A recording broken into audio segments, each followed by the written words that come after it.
Group D exam का हो गया बंटा धार।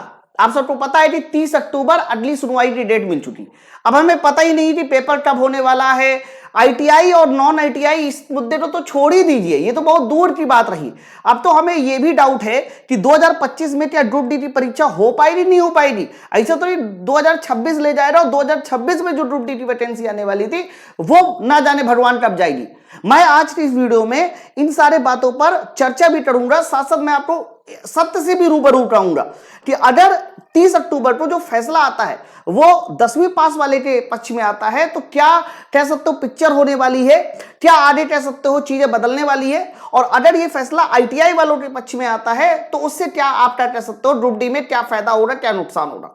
बच्चों इसके साथ साथ मैं मोटा भाई मतलब अभिषेक सर के बारे में भी दो चार बातें बोलूंगा। बच्चों इन्होंने ही आईटीआई के साथ रहकर ये जो आपका भर्ती थी इसको कहीं ना कहीं कोर्ट तक पहुंचाया है। इन पर भी मैं बहुत सारी बातें बोलने वाला हूं, आप लोग इस वीडियो को पूरा देखें। मैं इसलिए बार बार बोल रहा हूं, बहुत ज्यादा मैं इस पर वीडियो नहीं बनाता हूं। हालांकि पिछली बार पाठशाला टीम ने ग्रुप डी को बहुत पढ़ाया, शुरू से लेकर लास्ट तक पढ़ाया और इसीलिए मैं आज ये वीडियो बना रहा हूं क्योंकि बहुत सारे बच्चे परेशान हैं। मतलब नौबत यहां तक आ चुकी है कि उनकी उम्र बीती जा रही है और कह सकते हो कि एग्जाम का कुछ पता ही नहीं। 2026 थी तो एग्जाम की तो ऐसी तैसी हो चुकी है, उसका कुछ लेना देना कुछ पता ही नहीं है। तो चलो फिर वीडियो की शुरुआत करते हैं। बच्चों सबसे पहले तो मैं आप लोगों को कुछ बातें बता देना चाहता हूं। जब ये नोटिफिकेशन आया था कि ग्रुप डी के एग्जाम में सिर्फ 10वीं पास वाले ही फॉर्म भर पाएंगे, है ना। आईटीआई वाले मतलब आईटीआई अगर है आपका तो वो भी फॉर्म भरे, यानी स्पेशल आईटीआई वालों के लिए इसमें किसी तरह की कोई वैकेंसी का जिक्र नहीं किया गया था। रेलवे की गलती थी, मैं मानता हूं बिल्कुल सही बात है कि रेलवे की गलती थी कि जब तुम्हें सिर्फ 10वीं पास ही देना था तो पिछले 2 साल पहले आप क्यों चिल्ला रहे थे कि सिर्फ 10वीं आईटीआई वाले ही इस फॉर्म को भर सकेंगे ग्रुप डी वाले बच्चे, तो आप पहले से आईटीआई कर लो। इस सेक्टर में देखो बहुत सारे बच्चों ने अपना पूरा 2 साल पूरा का पूरा 2 साल कह सकते हो आईटीआई में दिया। अगर वो 2 साल आईटीआई में नहीं देते किसी और एग्जाम में देते तो हो सकता था उनका बढ़िया से सिलेक्शन भी हो जाता। बच्चों इस चक्कर में बहुत सारे बच्चों ने आईटीआई किया भी। मैं आपको बता दूं पटना के बहुत सारे टीचर ऐसे भी थे जिन्होंने खुद के आईटीआई कॉलेज से संपर्क करके बहुत सारे बच्चों के वहां एडमिशन भी ट्राई। ये एक अलग बात हो रही। चलो फिर यहां पर ये पॉइंट आया कि जब नोटिफिकेशन आया तो उन्होंने अपनी बात को ही झूठा साबित कर दिया। आईटीआई को लागू नहीं किया, सिर्फ 10वीं पास को लागू करके वैकेंसी निकाल दी। अब हुआ ये कि जो बच्चे आईटीआई कर चुके थे उनका तो नुकसान हो गया। अब ये फैसला जो है आपका पहुंच जाता है कोर्ट में। कोर्ट में जाने के लिए जो नायक थे सबसे सामने थे वो हमारे मोटा भाई थे। पहले तो मैं आपको बता दूं यहां मोटा भाई का मतलब बिल्कुल नहीं है कि मैं इनको किसी तरह की टिप्पणी कर रहा हूं। मोटा भाई का गुजराती में मतलब होता है बड़े भाई। बच्चों एक बात पहले समझ लो, आप भारत देश के नागरिक हो, अगर आपके साथ सही हो रहा है गलत हो रहा है, जैसे मेरे साथ कुछ गलत हो रहा है लेकिन मुझे लग रहा है वो गलत है, पूरी दुनिया को लग रहा सही है, तो मैं अपने गलत के लिए कहीं पर भी जा सकता हूं, कोर्ट में जा सकता हूं, उसके अलावा हाई कोर्ट सुप्रीम कहीं पर भी जा सकता हूं, मेरा अधिकार है। तो बच्चे लोग सर के साथ मिलकर जो है कहीं ना कहीं कोर्ट में गए। अब उसकी जब सुनवाई हुई तो सुनवाई के बाद पता चला कि इसको डायरेक्ट हाई कोर्ट में नहीं जाना था, पहले जो है कह सकता हूं कैट में जाना था और कैट में यह फैसला चला गया। अब हुआ यह कि उनकी लापरवाही की वजह से जो फैसला कहीं 18 अगस्त को हो जाना चाहिए था या फिर 18 अगस्त के एक महीना बाद 18 सितंबर को हो जाना चाहिए था, वो फाइनली जो है 30 अक्टूबर को निकल जाता है। मैं बिल्कुल भी ये कहूंगा कि यहां पर जो है अभिषेक सर की बिल्कुल गलती नहीं है और ना ही गलती है उनके साथ जुड़े बच्चों की और ना ही गलती है 10वीं वाले बच्चों की। यहां पर गलती यह है कि हम रेलवे वाले जो लोग हैं वो अपनी बात को झुटला रहे हैं। फिर उसके बाद दूसरा जो पॉइंट है वो आप देखो ना, अगर कहीं पर चुनाव होना होता है तो पूरा जो सिस्टम है वो कितना तेज काम करता है, लेकिन आप ये रेलवे की जो परीक्षा है इनके लिए जो फैसला होना है उसके लिए आप जरा सा भी स्टैंड नहीं ले सकते हैं। आप अरे एक पक्ष है एक पक्ष ये है, दोनों के पक्ष के सबूत देकर आप फैसला कर दीजिए ना। अरे 10वीं करना है 10वीं कीजिए, आईटीआई करना आईटीआई कीजिए, ससुरा एग्जाम तो जल्दी हो, 2026 की जो वैकेंसी आने वाली है वो वैकेंसी तो पूरी हो। बच्चों मैं आपको बता दूं बहुत ज्यादा गलत हो रहा है इस समय। आपको पता है कि जब हाईकोर्ट ने यह फैसला कैट को दिया तब उन्होंने साफ साफ ये बात बोली थी कि हम आपसे रिक्वेस्ट करते हैं, वी रिक्वेस्ट कि आप इसकी जो लिसनिंग है उसका जो फाइनल है वो 1 महीने के अंदर कर देंगे, a month of its first listening, यानी जब फर्स्ट लिसनिंग होगी उससे 1 महीने बाद आप इसका फैसला कर देंगे, यानी 1 महीने का उन्होंने कह दिया कि 1 महीने बाद कर। लेकिन ये इन्होंने हाईकोर्ट ने रिक्वेस्ट की थी इसको ऐसा नहीं बोला था कि आपको करना ही करना है। तो इस पे क्या हुआ, इस पे आईटीआई वाले जो वकील थे उन्होंने कहीं ना कहीं याचिका दायर कर दी है कि आप इस पॉइंट को प्लीज देखिए, और देखने के बाद ये जो आपने 30 अक्टूबर की डेट दी है उसको आप थोड़ा सा पहले करके फाइनल कर दीजिए। बच्चों मैं एक और बात बताना चाह रहा हूं कि फाइनली आपको पता है कि जो अगली लिसनिंग है वो 30 अक्टूबर को हो चुकी है। अब यहां पर बच्चों के मन में कई सारे सवाल आ चुके हैं, मैं टीचरों से भी अभी आऊंगा, मैं अभिषेक सर के बारे में भी कुछ बातें बताऊंगा। बच्चों यहां पर बच्चों के मन में ढेर सारे पॉइंट यहां पर मन में घर कर रहे। बच्चे क्या क्या सोच रहे हैं, बच्चे ये सोच रहे हैं कि ग्रुप डी का सर पेपर कब तक हो सकता है। भाई 30 अक्टूबर को चलो हम एक बार मान लेते कि 30 अक्टूबर को फैसला आ गया। अच्छा 30 अक्टूबर को फैसला आ गया तो ग्रुप डी का एग्जाम कब तक हो सकता है। दूसरा आईटीआई लागू हो रही है, 10वीं लागू होगा, और क्या 2025 में वैकेंसी बढ़ने के चांस हैं या फिर नहीं। बच्चों सबसे पहले तो आपको मैं बता दूं, ग्रुप डी की भर्ती पर स्टे लगा हुआ है, और स्टे का मतलब यह होता है कि अब ना इधर जाना है ना उधर जाना है।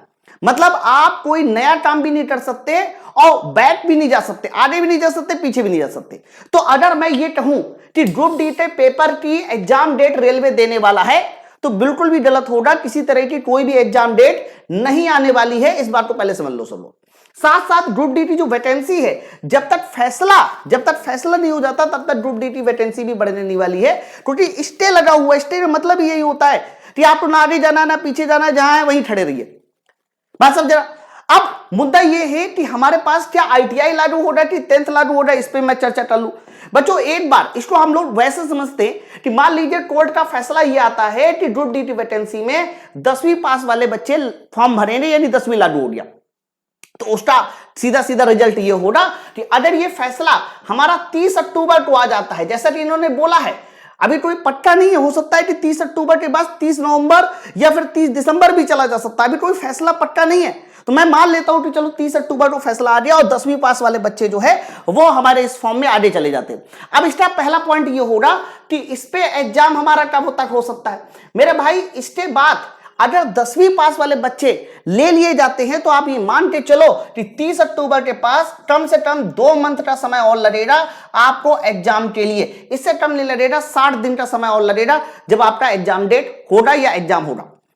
लेकिन आपको क्या लगता है कि जैसे ही फैसला 10वीं पास वाले बच्चों में आएगा तो क्या आईटीआई वाले बच्चे चुप रहेंगे या फिर हमारे अभिषेक सर चुप रहेंगे? नहीं, वो लोग क्या करेंगे कि इस फैसले को लेकर उसके ऊपर वाले कोर्ट में जाएंगे, और ऊपर वाले कोर्ट ने अगर फैसले में दोबारा से स्टे लगा दिया तो आप ये मान के चलो कि ये भर्ती और आगे लटक जाएगी और आगे लटक जाएगी और आगे लटक जाएगी।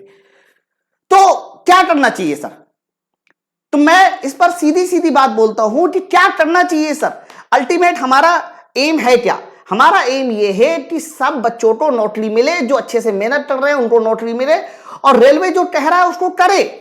क्योंकि अल्टीमेट हम लोग जितने भी टीचर है वो अपने सारी की सारी पढ़ाई, अपनी सारी की सारी कह सकते हो कि पूरा का पूरा विजन रेलवे की नोटिस के आधार पर ही तो करते हैं ना। अब रेलवे का पुरानी नोटिस पे जो कह रहा है वो कर नहीं रहा है, तो हमारा पूरा का पूरा कह सकते हो प्लानिंग वो चौपट हो जाती है। तो मेरे कहने का मतलब ये है कि हमारे अभिषेक सर अकेले सिंगल वन मैन आर्मी है जो आईटीआई वाले बच्चों के साथ खड़े हैं। बहुत सारे बच्चों ने, बहुत सारे टीचरों ने उनका सपोर्ट भी किया बीच में, लेकिन आप फाइनली हमें और आपको भाई मिलना पड़ेगा। मैं आपसे हाथ जोड़ के रिक्वेस्ट करता हूं, आप मोटा भाई, आप जितने भी टीचर है वो सारे के सारे लोग मिलकर ना एक फाइनली जो है ग्रुप मीटिंग कर लीजिए, या यूट्यूब पर एक दूसरे के चैनल में आके लाइव आ जाइए, और लाइव आ जाने के बाद फाइनली ये डिसाइड कर लीजिए कि जो भी होने वाला है उसमें फैसला हमारा जल्दी आए, चाहे वो 10वीं पास लागू हो, है ना, इस कैट के फैसले में, या फिर आईटीआई लागू हो। अगर 10वीं पास भी मेरे भाई लागू हो जाता है तो मैं आईटीआई वाले बच्चों से बस यही कहूंगा कि आप सुप्रीम कोर्ट या उसके ऊपर वाले कोर्ट में मत जाइएगा। अगर आईटीआई लागू हो जाता है तो 10वीं पास वाले बच्चे भी उसके ऊपर मत जाइए, क्योंकि ये वैकेंसी हम लोग और लेट नहीं कर सकते। हम ये मान के चलते हैं कि कैट का जो भी फैसला होगा वो सर्वोच्च न्यायालय का फैसला मान लीजिए, आप उसके ऊपर मत जाइए। इसलिए मत जाइए ना क्योंकि अगर आप लोग दोबारा से ऊपर वाले कोर्ट में जाए तो ये वैकेंसी तो फिर आप भूल जाइए। मतलब ये एक तरह का बंद बस्ते में पड़ा हुआ फरमान हो जाएगा, जिस पर आप लोगों को फिर सोचना ही नहीं है। फिर आप मेरे हिसाब से रेलवे की कोई दूसरी वैकेंसी की तैयारी कीजिए, इसके अलावा मैं बिल्कुल नहीं कहूंगा कोई रास्ता है। तो ये चीज समझनी पड़ेगी। तो अब ये सवाल है कि क्या आईटीआई वाले हमारे बच्चे मान जाएंगे कि ऊपर नहीं जाएंगे, या 10वीं वाले बच्चे मान जाएंगे कि ऊपर नहीं जाएंगे। इसके लिए बच्चों के मान जाने से पहले हमें और आप लोगों को मानना है। तो आप लोड, हम लोड, मैं आपसे फिर से कह रहा हूं, आप एक नंबर मैं अभी टीम का दे दूंगा 9369 880 746। इस नंबर पे प्लीज कॉल करके मुझसे बात कर लीजिए और सारे टीचरों से मिलकर बात कर लीजिए, जिससे कि हम लोग ये समझ ले कि कैट का जो भी फैसला होगा हम उसको अंतिम फैसला मानेंगे, ऊपर नहीं जाएंगे। और हम लोग, अब सवाल ये है कि चलो ये समस्याएं हो रही, समस्याओं के साथ हमारे पास समाधान क्या है। बच्चों मैंने अभी थोड़ी देर पहले यही बात बोली कि रेलवे अभी एग्जाम डेट नहीं दे सकता, तो स्टे लगाए, लेकिन हम उस पर एग्जाम डेट देने का प्रेशर तो बना सकते हैं ना। हम कोर्ट का फैसला 30 अक्टूबर को ना आए हैं, उससे पहले ही आ जाए, यानी 15-20 सितंबर के आसपास फैसला आ जाए, इसका दबाव तो बनाया जा सकता है ना। अरे इस पे तो हम दोनों साथ है ना। हम दोनों का मतलब ये हुआ कि आईटीआई वाले बच्चे और नॉन आईटीआई वाले बच्चे, हम दोनों इसमें तो साथ हो जाए ना, कि फैसला जल्दी आ जाए और रेलवे जल्दी से एग्जाम डेट दे, इसमें तो साथ है ना। तो मैं ये चाहता हूं कि जितने भी हमारे टीचर जो इन दोनों ग्रुप को लीड कर रहे हैं, वो आपस में बात करके एक दिन डिसाइड करके इन दोनों पॉइंट पर हम लोग एक महा टूटर कैंपेन कर सकते हैं, जिसमें हम लोग रेलवे को ये प्रेशर देंगे कि जल्दी एग्जाम डेट दे। बच्चों एग्जाम डेट जल्दी देने का मतलब ये नहीं कि वो एग्जाम डेट दे देगा, वो नहीं दे रहा, लेकिन ये तो होगा ना कि इससे उस पर इस चीज का दबाव बनेगा कि भाई अगर एग्जाम डेट जल्दी देनी है तो फैसला भी तो जल्दी आएगा।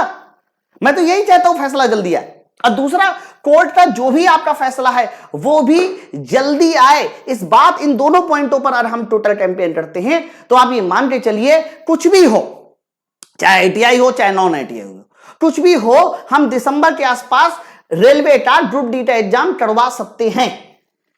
अरे हम सब लोग अपने ईडो पे रहेंगे, 10वीं वाले 10वीं के ईडो पे रहेंगे, आईटीआई वाले आईटीआई पे रहेंगे, तो आप ये मान के चलिए ये तो वही बात हो जाएगी कि ना हम तुम्हें खाने देंगे ना हम खुद खाएंगे, मिल बांट के खा लेते हैं।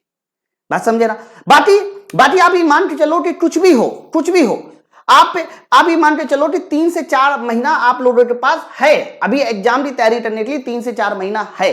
तो बातचीत करके इसका फैसला हम लोग पहले आपस में ही कर ले, ताकि जल्दी से फैसला जो है कैट में जल्दी से फैसला आ जाए। बच्चों आज ना शिक्षक दिवस है, और बहुत सारे बच्चों ने मुझे रिक्वेस्ट किया है, सारे बच्चों को मैं मैसेज नहीं कर पा रहा हूं, बहुत सारे बच्चों ने विश भी किया है। तो आज इस शिक्षक दिवस के अवसर पर मैंने क्या किया है, ग्रुप डी का कंप्लीट बैच, जो पाठशाला रेलवे के इतिहास में कभी नहीं हुआ, जहां पर हमने कभी बैच का दाम नहीं किया है, ग्रुप डी का कंप्लीट बैच, जिसमें आपको मैथ, रीजनिंग, जीके और साइंस, जो कि साइंस हमारा स्पेशल 200 घंटे का है, ये सारे के सारे सब्जेक्ट की क्लास वो सिर्फ और सिर्फ 99 में कर दी गई।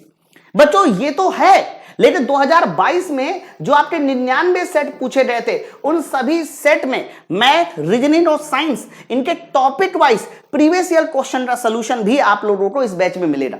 ये बैच का ऑफर जो है आज और कल है ना, आज और कल का मतलब आज 6 सितंबर और कल हमारा 7 सितंबर, इन 2 डेट पर ऑफर रहेगा। ये जो 2 नंबर लिखे, इस नंबर पर कॉल करके अपने बैच को ज्वाइन कर लीजिए। बच्चों ये सिर्फ 2 दिनों के लिए है, इसके लिए आपको मैं पहले बता दूं, ग्रुप डी 2022 में जो पेपर हुआ था उसमें साइंस के बहुत अच्छे सवाल पूछे गए थे। मैं ये चाहता हूं कि आप लोग तैयारी को ऐसा कीजिए कि जिससे सिलेक्शन भी तो पा सके। बच्चों ये देखिए, ये लेवल के क्वेश्चन पूछे रहे थे और उनका क्या तरीका है, ये सारा का सारा कॉन्सेप्ट मैंने अपने बैच में बहुत अच्छे से पढ़ा रखा है, जिसको आप बहुत, जैसे कि अब ये सवाल है, बहुत सारे लोग धमनियां और सिराओं के बारे में सिर्फ पढ़ लेते, धमनियां मोटी होती, सिराएं पतली होती, बस यही सब। लेकिन जब तक इनके बारे में आप डिटेल में अंतर नहीं पढ़ोगे, थिकनेस, प्रेशर, एरिया, डायमीटर, अशुद्ध खून, शुद्ध खून, वाल, तब तक इस तरह के जो सवाल है वो हमेशा आपसे गलत होते रहेंगे।